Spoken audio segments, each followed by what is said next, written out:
அரசாங்கத்தின் நிவாரண பொதியில் ஏப்ரல் மாதத்திற்கான அஸ்வசும கொடுப்பனவு அதிகரிக்கப்பட்டுள்ளது. அஸ்வசும திட்டத்தின் கீழ் வழங்கப்பட்ட 17,500 ரூபாய் கொடுப்பனவு ஏப்ரல் மாதத்திற்காக 25,000 ரூபாவாக அதிகரிக்கப்பட்டுள்ளது.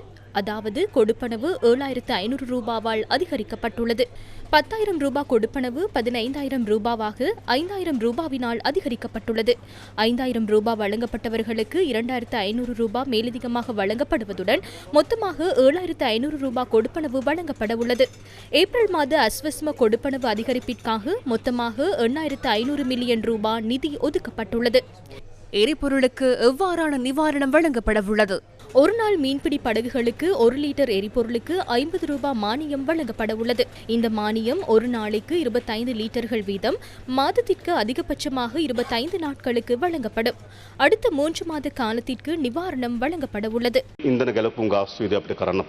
எரிபொருள் விலை திருத்தத்தின் போது எம்மால் முடிமான அளவு செலவை கணக்கிட்டு 1 லிட்டருக்கு 100 ரூபாய் வரை மானியம் வழங்குகின்றோம்.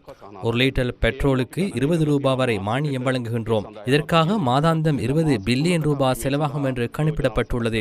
அடுத்த 3 மாதங்களுக்காக டீசல் மற்றும் பெட்ரோல் மானியத்துக்காக 6,000 கோடி ரூபாவை ஒதுக்கியுள்ளோம். அந்த மானியங்களுக்கு மேலதிகமாக மீனவ சமுதாயத்துக்கு மேலும் சலுகை வழங்க முடியுமா என்று யோசித்தோம்.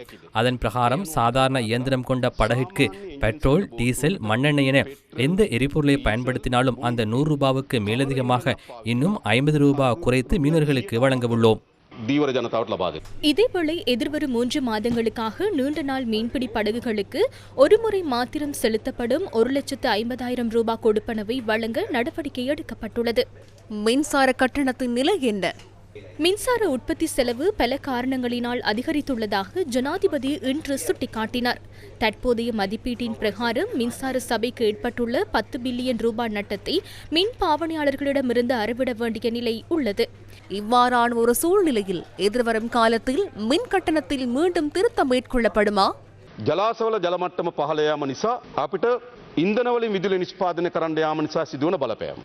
நீர்த்தேக்கங்களின் நீர்மட்டம் குறைவடைந்ததன் காரணமாக நீர்மின் உற்பத்திக்கு பதிலாக எரிபொருளை பயன்படுத்தி மின்சாரம் தயாரிக்க வேண்டியுள்ளமையினால் ஏற்படும் நெருக்கடி, எரிபொருட்களின் விலை உயர்வினால் மின் கட்டணத்துக்கு ஏற்படும் தாக்கம், ஃபர்னஸ் எண்ணெய் மற்றும் நெப்தா ஆகியவற்றுக்கு பதிலாக அதிக விலையுடைய டீசலை பயன்படுத்த வேண்டியுள்ளமையினால் ஏற்படும் தாக்கம், நிலக்கரி சரியாக உள்ளதா என நானோ அல்லது வேறு எவரோ அதை சுவைத்து செய்ய முடிவதில்லை.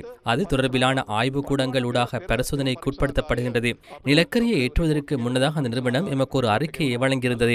அந்த அறிக்கையில் நிலக்கரி தரமானது என குறிப்பிடப்பட்டிருக்கும். அதற்கு பிறகு நாம் 80 வீதத்தை செலுத்துகின்றோம். மீதமுள்ள 20 வீத கட்டணத்தை செலுத்துவதற்கு முன்னர் மீண்டும் மற்றும் ஒரு இந்திய ஆய்வுக்கூடத்தினூடாக சோதனை மேற்கொள்ளப்பட்டது. 2023ஆம் ஆண்டில் ஏதோ ஒரு காரணத்துக்காக 2 தடவைகளுக்கும் இந்திய ஆய்வுக்கூடம் தேர்ந்தெடுக்கப்பட்டுள்ளது. அந்த 2 சந்தர்ப்பங்களிலும் நிலக்கரி தரம் சிறப்பாக உள்ளதாக குறிப்பிடப்பட்டுள்ளது. எனினும் 3 கப்பல்கள் வந்த நிலக்கரி தர சோதனையில் தோல்வியடைந்துள்ளது.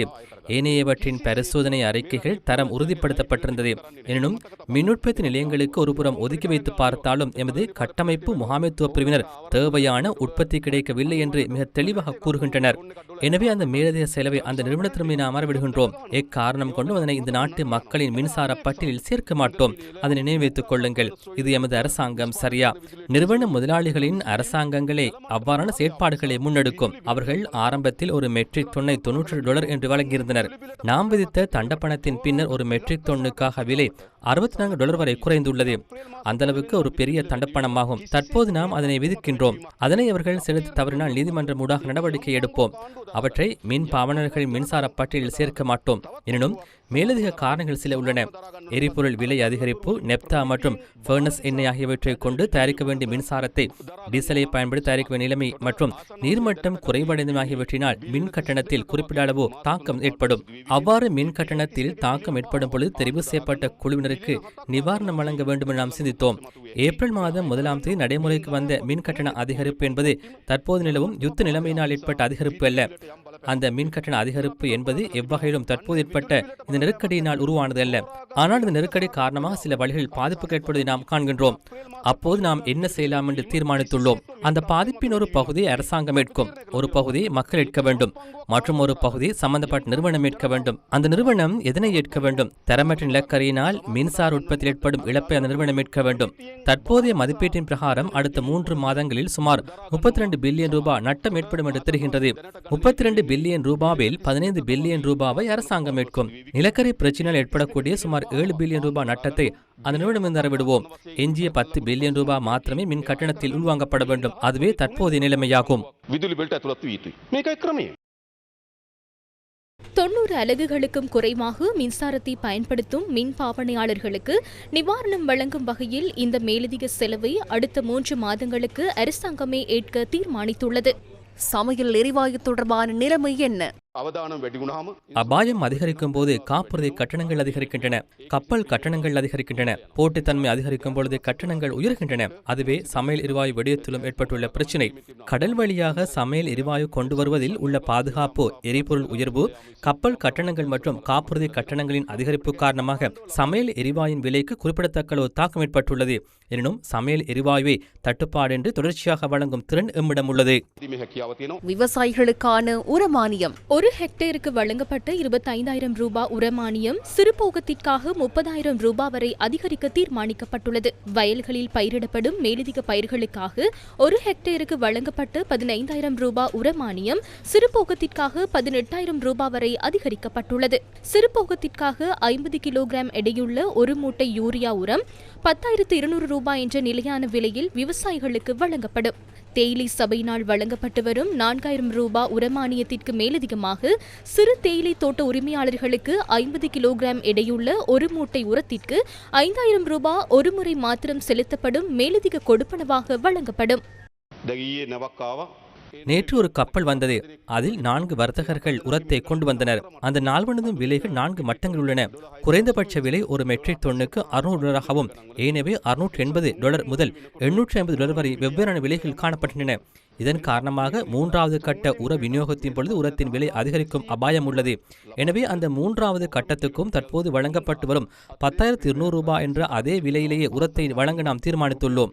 அதற்காக ஒரு மூட்டை உரத்திற்கு 3,000 ரூபாய் மேலதிக செலவை அரசாங்கம் ஏற்க வேண்டியிருக்கும். இதற்காக சுமார் 1.7 பில்லியன் ரூபாய் செலவிடப்படும். நெருக்கடிக்கு மத்தியில் நாட்டின் பொருளாதாரத்தை முன்னெடுத்து செல்வது தொடர்பில் ஜனாதிபதி இதன்போது விளக்கம் அளித்தார். இந்த நேரத்தில் நாம் மக்களுக்கு நிவாரணம் வழங்க வேண்டும், மக்களை பாதுகாக்க வேண்டும் நான் நினைக்கின்றேன். அதற்காக எம்மால் தாங்கிக் கொள்ளக்கூடிய அளவில் அடுத்த 3 மாதங்களுக்காக 100 பில்லியன் ரூபாய் நிதி ஒதுக்கீட்டை மேற்கொண்டுள்ளோம். ஒருவேளை இந்த நிலைமை இதைவிட மோசமடைந்தால் நான் மீண்டும் உங்களிடம் வந்து புதிய யோசனைகளை முன்வைப்பேன். அதற்கு நீங்கள் அனுமதி வழங்க வேண்டும்.